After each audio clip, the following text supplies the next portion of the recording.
True. But yeah, speaking of the game that comes later is Buenos Aires. Is that on Saturday as well? Yeah, later Saturday evening. Yes, I think again UK and Ireland time. Look up the time differences yourself. It's the one thing I won't bother to do.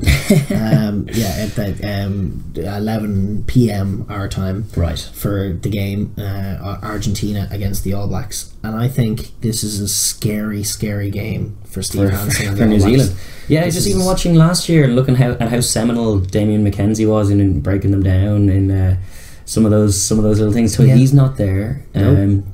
You know, they're coming with the Jaguares kind of sprinkling of belief now after that wonderful Super Rugby season, bolstered by the likes of Nick Sanchez and a few other players. But this is the thing. This is the crucial thing, because after the Jags game, there was a touch of our me viewing okay, they're playing a proper elite team, and holes emerge, and the two holes that have emerged for me that were glaring was a 10, a lack of a 10, a real leader, and a lack of a tight head who can lock down a scrum. So what they've done is they've called in a bunch of players from Europe. Facundo Issa in the back row isn't going to weaken them. Cordero on the wing we know is a magician, and then crucially Nicolas Sanchez, who a lot of their whole season and World Cup hopes is going to hinge on him, because they don't have much in behind him. And when he's at his best, he's glorious. But if it's him with Diaz-Panila behind him, that's a good strong balance of tens. You know, that's decent, and it's good to have him in camp to work with. You know, as well. And then crucially, two tight heads. Herrera and Juan Figallo from Saracens, and I think they go straight in at 3 and replacement tight head. Probably. I don't think just looking at what the Jags had to bring, the Crusaders made them look very silly in that. In that I area. think you go Figallo and then Herrera, just because Herrera has such discipline issues, and you already have Lavanini to wreck your head in that department. True. So that's probably the call straight away. We'll see. But that's massive. I mean, if Figallo, you never bet against a guy who plays for Saracens, by the way. Yes. They're all class, whispers at Eddie Jones. Get more Saris in there. But if he can lock down a scrum, because again, whether they go for Tunu Kwafe or Joe Moody, probably Moody, I would think, whoever they go for, they're not the best scrummager, but the Crusaders dominated the Jags, so it would be a game changer if Argentina could lock down their scrum, don't give the All Blacks anything off that, and then play the sort of game that they played against the Crusaders in other departments, only taking their chances, as you say, making those tackles like they did against the Crusaders. Don't give them that physical edge. Get your Pablo Materas into the game, and listen, when they get the ball, it's kind of like talking about Fiji. I mean, they know what to do. When they get the ball, it's like autopilot. They move it wide, they move it slick, they attack space, they use attacking kicks to get in behind them. The only thing is that the All Blacks aren't the Crusaders. They're a Crusaders team with TJ Piranara potentially, I would think, and then Ben Smith, and then perhaps Bowden Barrett, and that's game changing, because those guys are really great at covering grass and stopping attacking kicks. Especially teams teams covering space is one thing that this All Blacks team do very well in that back line. They kind of are very defensively sound and savvy in that particular area. Just kicking loosely to them has never been the advisable thing. And sometimes the Argentinian kicking game can get ahead of themselves. They can kick ball away somewhat cheaply, but the risk reward ratio with their style of play is such that if it all clicks, and it is in Buenos Aires, and they've had some wonderful occasions there over the last few months, bringing both a Kiwi side and an Australian side there, albeit in Jags colours. So they'll be bulling for this. They'll absolutely. It's really is a good opportunity to get one over on the All Blacks. And they're gonna have a lot of feel good. They're gonna have a load of fans, and because it's a game against the All Blacks, it doesn't come with a whole heap of pressure. If they lose and lose badly, that's just what happens sometimes against the All Blacks, and then you can park that very quickly. It's not a game that's going to rattle them if that happens, so they have freedom to go for it. If the All Blacks do click and do their thing, absolutely they can find tries. I mean, they have just some spectacular players. I mean, Cody Taylor at hooker, they probably will go for him over Dane Coles.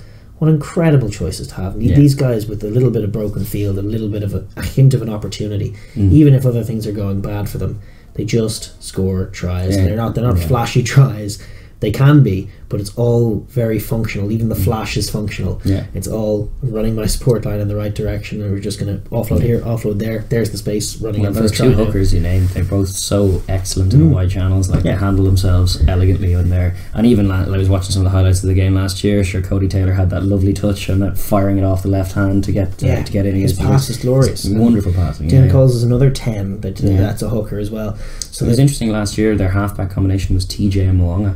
It might be again this year. Yeah, that might be the different that reasons. Might be the form one. Yeah. The thing that we haven't touched on for the All Blacks is this game as this game and this whole tournament as a stepping stone for what their World Cup squad is going to look like.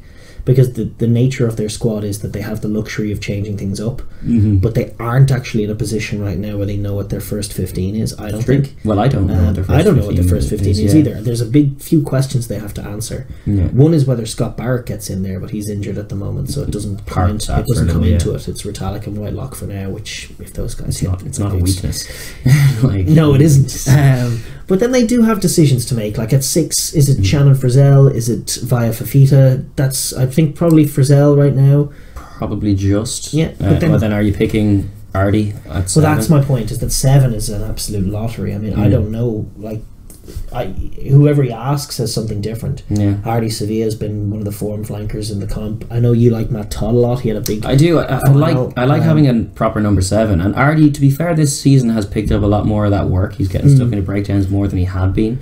I still don't see him still like a guy who can play 8. Yeah. You know, he's more ball carrying, barnstorming than the kind of the guy I want. Matt Todd with just kind of tunnel vision for. Breakdown disruption and 10 disruption. He did a proper disruptive job on everything the Jags were trying to do in the Super Rugby final. He was very, very good in that game. Maybe even if Artie Sevilla plays at 7 instead of him, you might see Artie, bust a bit with the ball in hand, show a bit of flash, show a bit of skill, but all of a sudden the ball is just a little bit cleaner when the Argentinians have it, and that could be the difference. Yeah. Reid is your 8. Yeah. And then 9 and 10. I mean, as you say, on form, it's TJ and Richie, and the incumbents are Aaron and Bowden. Yeah. So decisions. Both very fine pairings. I don't even think we're going to either of them. Yeah, I don't even think we're going to know where Steve Hanson's head is at vis-a-vis that decision. Even what he picks, it's still cards close to the chest, and it's he could go Hurricanes, TJ and Bowden. He could go Aaron Smith and Moanga for tactical kicking, and see how that works. It's all they're all good fun options, to be honest. They're actually, of all the teams going to the World Cup, I think they are the strongest in terms of depth at halfback and out half. Yeah, totally. They have so much different ones to choose from, even all the halfbacks that were listed in the Maori squad for the Fiji game was like, there's a halfback. lot of good halfbacks. Forget about it. Like, there's just no amount of food poisoning that we can do to get them down to not a world class halfback. So you can forget about it. 10 is a little different. They have those two guys, and that's. Like at the moment at the elite level, that's Josh Ioane is in behind them in the squad at the moment, but I think realistically they're going to call up Cruden before they start Josh Ioane. They've never broken that. They did. Stephen Donald. Where was he? He was in Bath or wherever he was. He was on holidays anyway. I thought he was. Was he signed to Bath? I don't know, but they would break that rule. Maybe if it came to it. If for the World Cup, everything's out the window. Well then, so Cruden can come if one or two of those guys goes down. And then if he goes down, is it probably Racing Man or La Rochelle Man who's Ehio West? West? I don't know if Ehio West is good enough to justify all that. Lima Sabuanga. Definitely not. But those two are properly elite anyway, and just give you different options. Depends how they want to play the game. Like you could go Bowden at fullback, so you have Richie and Bowden on the pitch at one time, and then get Ben Smith to the wing. Which is what they've liked doing. I think Ben Smith is probably looking at this season has lost a little bit of his pace that he had. So I don't know. Like I like him at 13, but I don't think that's going to happen. Well, the thing is that they've brought a lot of centres in their squad. They have Sonny Bill. That's where their point of least certainty for the last 4 years has been in that centre. Yeah, they don't quite know. Crotty and Goodhue is in, and for me, Leonard Brown should start based on his season showings. I think Bill's trying to work his way back through. Yeah, I think Leonard Brown and Crotty is their strongest right now. Probably. That's leaving out Mape as well. I would still say that. Well, Mbappe is good, but at test level he can get found out for never passing. It's true, and it's a very un-All Black trait. Yeah. No matter what number is on your jersey, you have to be able to get the pass away. Yeah, it's true. And while he's a phenomenal try scorer, he's not a natural passer of the ball, which can get in the way sometimes when there's overlaps and such. Yeah, and that the All Blacks like to exploit.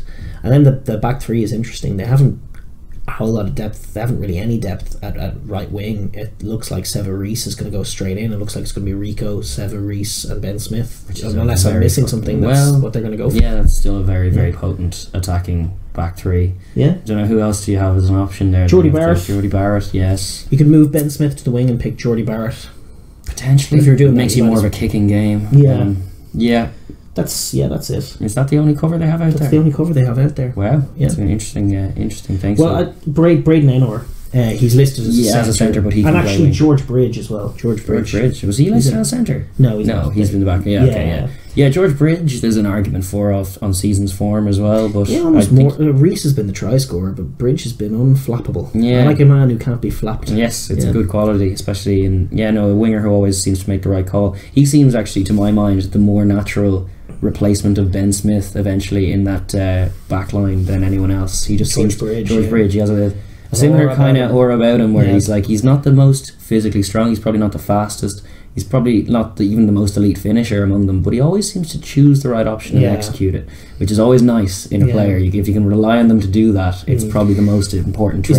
He's not quite Ben Smith levels. No, he's not, but he still has a few years of maturing to do before he reaches that level of proficiency where you just never see Ben Smith make the wrong call. Occasionally it doesn't go his way, or occasionally he'll get caught flat-footed in defence in a 2-on-1, but he won't make the wrong decision and let you down that way, and he won't shy away from a contact that needs to be made either. Sometimes you see that in like when he went off again for the Highlanders in that game, and then immediately it was poor little Marty Banks showing all the softness that he didn't need to show, that Ben Smith wouldn't have shown. George Bridge has impressed me, but it may be a bit too soon. This World Cup is what I'm thinking. I don't know if they're going to bring him or if they're going to elect to play him. Yeah, it may be Seva Reese for just the finishing factor. Yeah, it's a curiosity, and there's really any one of a number of those combinations they can go through this week. Yeah, and in some sense they might be testing things out. But they can't sleep on Argentina. No, Argentina will want. They'll be so motivated for this game as well, off the back of that Jag season, that the final that would have stung, and it's the fact that it's the All Blacks now. They get to make amends, but on their home turf. There's a lot to play for the Argentinians. And they've got some fine players themselves. Exactly. De La Fuente and Orlando aging like a fine wine. If they're the opposite of All Blacks, they're very settled in centres, and they know exactly what they're trying to do. That back three is as good as any. Buffelli at fullback is a phenomenon. He's been great. Mojano, whoever they go for, they could go Mojano, Moroni. They could Cordero's come into the squad now. They could throw him in there. Yeah. There's and no matter who they're going to, no matter who they pick, they're still going to be an awesome back three. And that's the thing, is like no matter how good in front of the goal line, Rico Ioane, who we didn't talk about and is phenomenal himself, and Seva Reese, no matter how potent those guys are, they can't fall asleep on defence for a moment, or they're going to get they're going to be made looking very silly, which it could happen. It probably will once or twice over the course of the game, whether or not they end up winning it. I think there are tries there for the Argentinian side, and those wingers, as good as they are going forward, there is a little question mark over their defensive frailties sometimes. Same is true with the Argentinian wingers. I think of all of them, Mojano is probably the most sturdy. Actually, Buffelli as well doesn't mind getting Delgui in his day as well. No, Buffelli's the fullback, and he's the best of them. Yeah, just because he's the most rounded footballer. He has that like Rob Kearney play in him, where he can send a bomb into the air and catch it. Yeah, he's got the Elliot Daly 60-metre kick in him. He does. He's Big Boot Buffelli. He's a fine man. He's a horse of a man. Yeah, he's genuinely. I love how he runs upright with his barrel chest as well. He's a very strong man. He breaks tackles. Totally. No, they're dangerous. Oh, they're dangerous. I trust us as Irishmen in a World Cup year to be warning you that the Argentinians are dangerous. They always are. On balance, knowing the two teams just as well as I do, like it's not like the All Blacks are starting from scratch. I just think they have such a high level of rugby IQ and such an ability to win games, even when things go wrong. They just have such an ability to find tries when it matters. And while that has been waning somewhat of late, the Maori are weaker than they were. The Crusaders are a lot more functional than fun. and there was not the same sort of Kiwi dominance this year that there had been in years past. And there's all that sorts of said, they still come to business, and they all managed to squeak their way into the playoffs. They did. There's all sorts of signs that they're not quite the force that they were.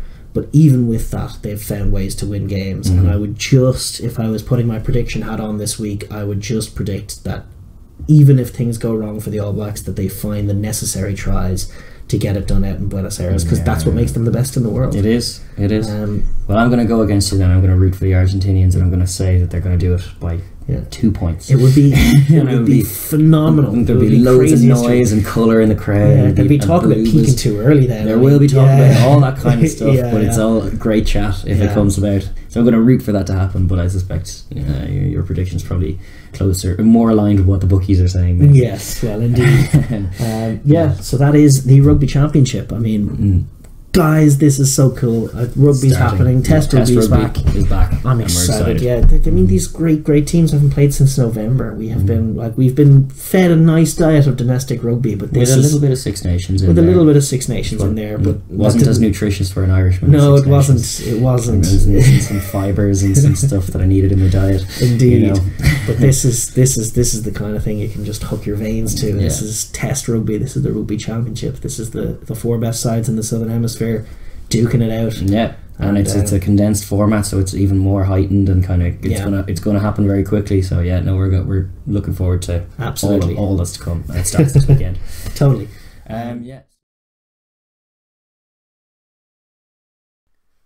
Thank you very much for watching that video. If you're new here, please like and subscribe down below, and leave a comment as well, because we enjoy the chat and conversation. Thank you.